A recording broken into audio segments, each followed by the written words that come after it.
więc może lećmy z tym koksem.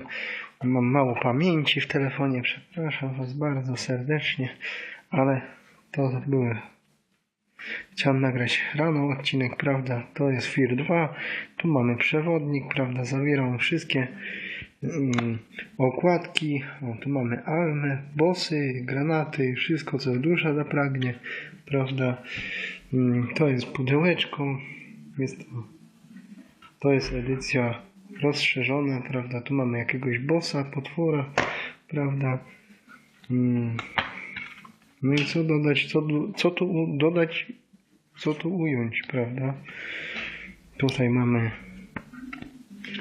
to dla mnie ważne, tu mamy oczywiście instrukcja sterowania i takie tam, prawda?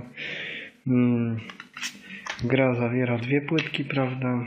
Dysk 1, dysk 2, nie ma soundtracka, prawda? Tutaj są wymagania, prawda? I tutaj mamy znowu tego bossika, prawda? No, jest to klasyk, prawda? Strach ma oczy dziecka, tu możecie sobie przeczytać. Tutaj mamy wymagania. Słabo widać, ale gra powstała, zaraz Wam powiem. Nie mogę tego znaleźć niestety, no ale pamiętaj o łapce w górę, prawda? Łapki w górę są najważniejsze, prawda? Więc